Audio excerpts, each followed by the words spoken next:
एक जमाना था, हजरत फातिमा कह रही हैं, आए अली मैं इतनी बीमार हूँ, इतनी बीमार हूँ, लगता नहीं कि इस बीमारी में मैं बच पाऊंगी। आए अली अगर मुझे कुछ हो जाए, अगर मेरा इंतकाल हो जाए, आए अली तो मुझे दिन के उजाले में दफनाने मत ले जाना, रात की तारीकी में ईशा की नमाज के बाद मुझे कब्रिस्तान में दफन करना।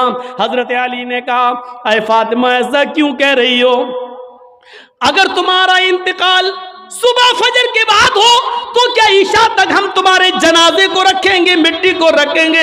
तुम्हारे बाप का, तुम्हारे अब्बू का फरमान है कि मैयत को जल्दी कब्रिस्तान ले जाओ, फिर मैं लेट कैसे करूं? फरमाती हैं, आए अली, आए मेरे प्यारे शौहर, मुझे रात में ही ले जाना, मेरी बात को गिरा बांधो, मेरी बात को मजबूती से पकड़ लो, मेरी वसीयत को याद रखना, चाहे मेरा इंतकाल कभी भी हो, लेकिन मुझे ईशा के बाद दफनाना, मुझे दिन के उजाले में कब्रिस्तान न ले जाना। ऐ अली मैं नहीं चाहती हूं कि मेरे मुर्दा जिस्म पर पड़े हुए कफन पर भी किसी गैर मर्द की नजर पड़े, मैं अपने कफन पर भी किसी गैर मर्द की नजर नहीं पड़ने देना चाहती हूं। ऐ अली मुझे रात में ले जाना, दिन के उजाले में नहीं, मैं नहीं चाहती कि मेरे कफन पर भी किसी गैर मर्द की नजर पड़े।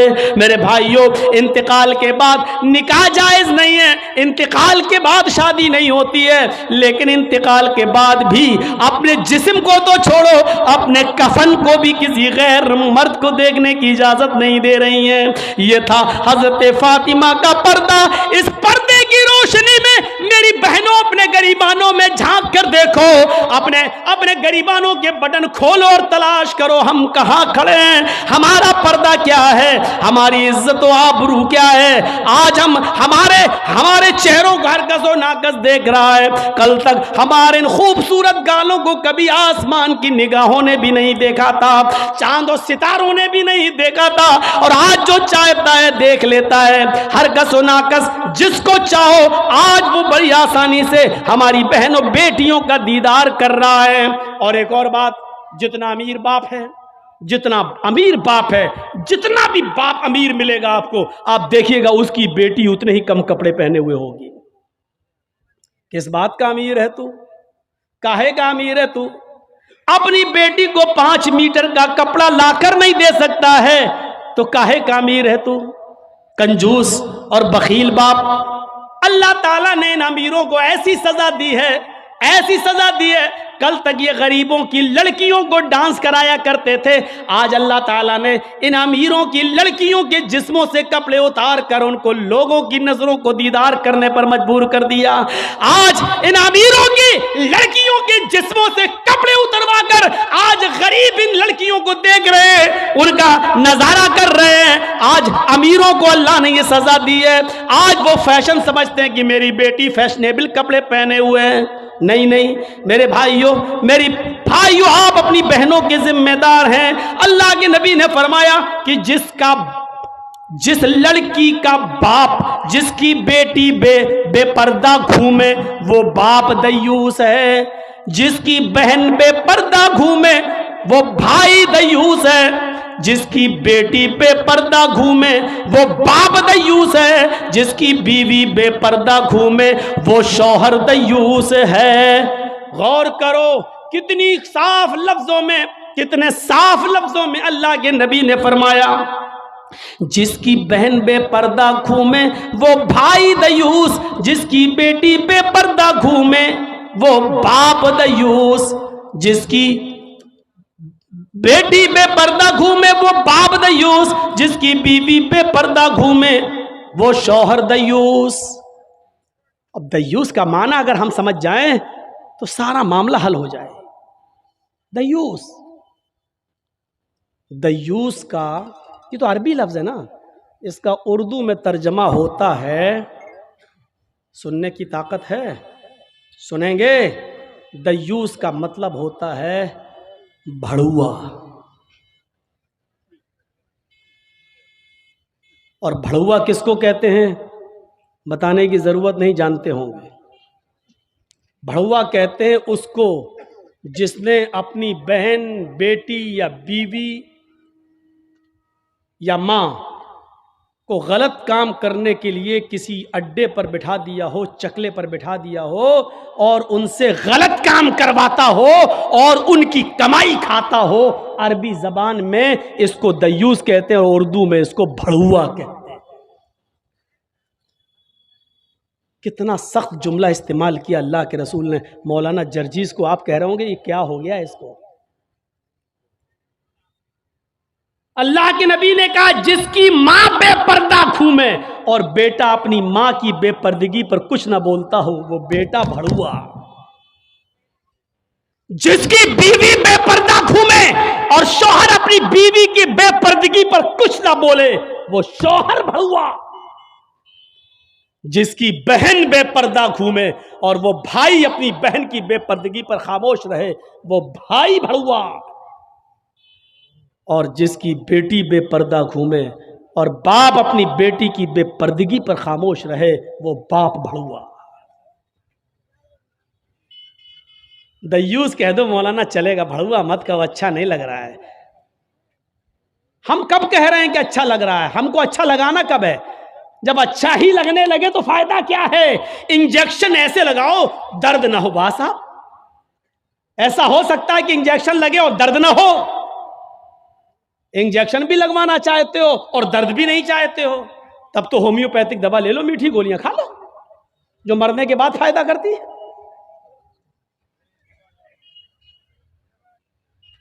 होम्योपैथिक दवा के बारे में यही मशहूर है, बहुत लेट फायदा करती है, तो हमने कह दिया मरने के बाद फायदा करती है। लेकिन सिस्टम मिल जाए तो जादू की तरह भी फायदा करती है, बहुत जल्दी भी करती है। तो जब आपको मीठी गोलियां ही खाना है होम्योपैथिक दवा, तो फिर मत कराओ तकरीरें, और तकरीर करा रहे हो तो सुनो, सुनना पड़ेगा। कितने लोग हैं आज जो अपनी बीवी की बेपर्दगी पर सवाल उठाते हैं? कितने ऐसे हैं जिनकी बेटियां आज बेपर्दा घूमती हैं और वो बाप अपनी बेटियों को डांटते हैं? अगर माँ बाप अपनी बेटियों को सही से जिम्मेदारी निभाने लगे तो आज एक भी लड़की के पास एंड्रॉयड मोबाइल ना हो। हमारी 18-20 साल की लड़की जिसकी शादी नहीं हुई घर पे रहती है, उसके हाथ में एंड्रॉयड मोबाइल चीख चीख के बता रहा है कि बाप की तरबियत में कमी है, बाप अपनी बेटी पर पूरा का पूरा हुक्मरान नहीं है, हाकिम नहीं है। या ये कह रहा है बेटी के हाथ में वो एंड्रॉयड मोबाइल चीख चीख के कह रहा है ये बाप ना कर रहा है, बेटी के आगे बाप की नहीं चल रही है, बाप मजबूर हो चुका है। मेरे भाइयों, अगर बाप मजबूर ना होता तो बेटी के हाथ में एंड्रॉयड मोबाइल नहीं होता। क्या जरूरत है बेटी के हाथ में देने की? वो तो घर में रहती है, क्यों चलाएगी साहब? आपकी बेटी 18-20 साल की क्यों फेसबुक चलाएगी? क्यों व्हाट्सएप चलाएगी? क्यों मैसेंजर चलाएगी? और आप कैसे अपनी बेटी को फेसबुक और मैसेंजर और व्हाट्सएप चलाने के लिए ढील दे सकते हैं? कैसे? आपका ये दिल कैसे गवारा कर लेता है? आप जिम्मेदार हैं। हमारी ये बेटियां कल बच्चों की माएं बनेंगी, शादी के बाद इनको अपने बच्चों की तरबियत करना है। मां के कदमों के नीचे जन्नत बताई गई है, हालांकि ये कोई हदीस नहीं है, एक मकूला है, लेकिन बच्चे अपने मां के कदमों के नीचे जन्नत कैसे ढूंढें? ये आजकल की मां के कदमों के नीचे जन्नत है? जिसको खुद नहीं मालूम कि कदम मेरे कहां हैं, उसके कदमों के नीचे बच्चे जन्नत ढूंढेंगे? हमें सोचना है, हमें अपनी बेटियों की तरबियत करना है। इमाम अहमद इब्न हंबल अपनी मुस्नद के अंदर एक वाकया नकल करते हैं कि एक सहाबिया थी, उनके घर में एक बच्चा पैदा हुआ।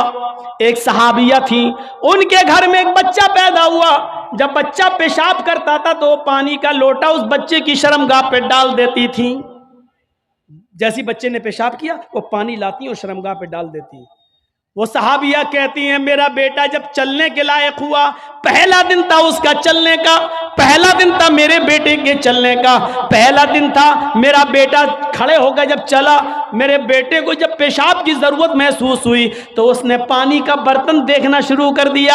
माँ कहती है कि मैं देख रही थी अपने बेटे को, जब भी वो पेशाब करता था तो मैं पानी उसकी शर्मगाह पे डाल देती थी। आज देखती हूँ मेरा बेटा चल रहा है, देखती हूँ ये क्या करता है। जब बेटा पहला दिन चलने के लायक हुआ, पहला दिन था, तो बेटे ने पानी का प्याला उठाया और दोनों हाथ से पकड़कर धीरे धीरे चला और एक कोने में जाकर बैठ गया, पेशाब किया और पेशाब करने के बाद वो पानी का प्याला अपनी शर्मगाह पे डालने लगा। उसको इस्तिंजा करना नहीं आता था, उसको धोने का तमीज भी नहीं मालूम था, उसको पता ही नहीं, लेकिन वो वैसा ही कर रहा है जैसी उसकी माँ ने उसको बताया, जैसे उसकी माँ उसके साथ कर देती थी। वो पानी का प्याला उठाकर अपनी शर्मगाह पे डाल लिया और खाली प्याला लेकर अपनी माँ के पास आ गया।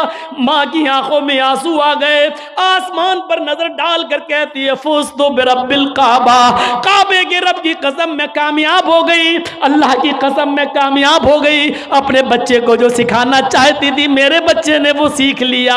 मैं अपने बच्चे को जो तरबियत देना चाहती थी मेरे बच्चे ने वो तरबियत हासिल कर ली। मुझे उम्मीद है कि मेरा बच्चा कभी नापाक नहीं रहेगा। मेरा बच्चा जब भी पेशाब करेगा तो पानी जरूर ले जाएगा और इस्तिंजा करेगा। उस जमाने की माएं अपने बच्चों को बचपन से ये आदतें डलवाती थी, और आजकल की माँ देख लो, अपने बच्चे का अंडरवियर नेकर उतार कर कहती बेटा यहाँ खड़े होकर पेशाब कर ले। ये माँ अपने बच्चों को क्या तरबियत देंगी? जबकि नेपोलियन ने कहा था कि mother's lap is first college for children, माँ की गोद ये बच्चे का पहला मदरसा होती है, पहली यूनिवर्सिटी माँ की गोद है। जो बच्चा अपनी माँ की गोद से तरबियत हासिल करके नहीं निकला वो किसी यूनिवर्सिटी से तरबियत हासिल नहीं कर सकता है। आज भी देख लो, किशनगंज में भी यूनिवर्सिटियां होंगी, किशनगंज में भी कॉलेज होंगे, उस कॉलेज से बीए, एमए, पीएचडी, एमबीबीएस और एमडी की डिग्री लेकर निकलने वाले बच्चों की तादाद भी बहुत होगी। लेकिन उन्हीं बच्चों को देखिए खड़े होकर सड़क के किनारे पैंट की चैन खोलकर धार मार रहे होंगे, पेशाब कर रहे होंगे। ये इन यूनिवर्सिटियों के फारिगीन स्टूडेंट हैं जो फारिग होकर निकले, जिनको एमडी करने के बाद, एमबीबीएस करने के बाद भी पेशाब करने की अकल नहीं आई है। इनसे तो बेहतर वो कुत्ता है जो कम से कम पेशाब करता है तो एक टांग तो उठा लेता है ताकि उसके ऊपर छींटे ना आए। इन्होंने यूनिवर्सिटी से पढ़ने के बाद भी ये कुत्ते से भी बदतर बनकर निकले हैं। वो यूनिवर्सिटी इनको इंसान नहीं बना सकी, वो कॉलेज उनको इंसान नहीं बना सके, वो स्कूल इनको इंसान नहीं बना सके। एमडी पीएचडी करने के बाद भी आज कुत्तों से बुरी तरह पेशाब करते हुए नजर आएंगे। कह लेने दीजिए मुझे कुत्ता, गधा, जो कुछ भी बोलता हूं मैं सब। आज मुझे इजाजत दीजिए मेरे भाइयों, कहो कि जानवरों की इजाजत मत बोलो, हम लोग इंसान हैं। कुरान ने भी जानवरों की मिसालें दी हैं। उलाइका कल अनआम बल हुम अजल, ये चौपायों की तरह हैं बल्कि उनसे भी ज्यादा गए गुजरे। कुरान ने कहा है ये चौपायों की तरह है बल्कि उनसे भी ज्यादा गए गुजरे, उनसे भी ज्यादा गए गुजरे। जब कुरान ने मिसाल दी है तो हम क्यों नहीं मिसाल दे सकते हैं? अपने बारे में सोचो, सोचो। हैं अब्दुल कादिर जिलानी बगदादी रहमतुल्लाह अलैह की तारीख कौन नहीं जानता, जिनको आज लोग बड़े पीर साहब के नाम से भी जानते हैं, जिनके नाम पर 11वीं की बिरयानी की डेग भी बनाते हैं। वो अब्दुल कादिर जिलानी जब 12 साल के थे, उनकी माँ ने उनको एक काफिले के साथ भेजा था, कहा बेटे हालात कितने भी सख्त हो लेकिन झूठ कभी मत बोलना। और जब चोरों ने और डाकुओं ने जब इस काफिले को लूटा तो इस बच्चे से पूछा अब्दुल कादिर से, तेरे पास भी कुछ है? उसने कहा हाँ है। कहा क्या है? 40 अशरफी। कहाँ है? मेरे कुर्ते के अस्तर में। अस्तर को फाड़ के देखा तो 40 अशरफी मिली। पूछा बेटा ये तो ऐसी जगह छिपी हुई थी, किसी को पता नहीं, तूने क्यों बता दिया? लड़के ने जवाब दिया, मेरी माँ ने मुझे चलते वक्त नसीहत की थी कि बेटा हालात कितने भी खराब हो लेकिन कभी झूठ मत बोलना। मैंने अपनी बात, माँ की बात मानी है। चोरों का, डकैतों का, डाकुओं का असर खत्म होता है और रोने लगते हैं और कहते हैं ये बच्चा अपनी माँ की इतनी बात मानता है कि ऐसे मोड़ पर भी उसने अपनी माँ की नाफरमानी नहीं की, हम तो अपने रब की नाफरमानी कर रहे हैं। सारा सामान जो लूटा था सबको वापस कर दिया और सारे के सारे चोरों ने, डाकुओं ने तौबा कर ली। मेरे प्यारे साथियों, एक बच्चा जब अपनी माँ का फरमा बरदार बनता है और माँ की बात मानता है तो माँ की दुआ तमाम डकैतों को तौबा करने पर मजबूर कर देती है। मेरे प्यारे साथियों, ये माँ की तरबियत थी जिसने अब्दुल कादिर जिलानी को एक बुजुर्ग के रूप में पैदा किया है, एक बुजुर्ग के रूप में देखा है। ये माँ की तरबियत थी। और एक उस माँ की तरबियत पर नजर डालो कि जब सुल्तान डाकू को फांसी हुई, जब सुल्तान डाकू को फांसी के तख्ते पर लटकाया गया तो उससे पूछा गया तुम्हारी आखिरी तमन्ना क्या है? उसने कहा मेरी आखिरी तमन्ना यह है कि मेरी फांसी मेरी माँ के सामने मुझे दी जाए। उसकी माँ को बुलाया गया, कहा तेरा बेटा तेरे आंखों के सामने मरना चाहता है। सुल्तान डाकू की माँ की आंखों में आंसू आ गए। पुलिस वालों ने पूछा आखिर मां के सामने तुम क्यों मरना चाहते हो? उसने कहा ताकि मेरी मां देखे मौत के वक्त पैर कैसे तड़पते हैं, हाथ कैसे तड़पते हैं और रूह कैसे निकलती है। कहा लेकिन तुम इसके लिए मां को क्यों मजबूर करके लाए हो? फरमाया पुलिस वालों तुम नहीं जानते हो, जब मैं 8 साल का था, 10 साल का था, मेरी मां ने मुझसे एक अंडा मंगवाया था। मैं एक दुकान पर गया था, मैं अंडा लेने गया था, लेकिन एक अंडा मैंने चोरी कर लिया था दुकानदार का और मैं उसको अपनी जेब में भर लिया था। फिर मैंने उसके पैसे नहीं दिए थे, वापस आ गया। मैंने जब वो अंडा अपनी माँ को दिया और पैसे भी वापस किए, माँ ने कहा क्या हुआ, अंडे वाले ने पैसे नहीं लिए? मैंने कहा नहीं, मैं अंडा चुरा लाया हूँ। तो मेरी माँ ने मुझे थपथपाया था कि बेटा हम लोग गरीब हैं, अच्छा किया तूने ये पैसा बचा लिया, किसी और काम आएगा।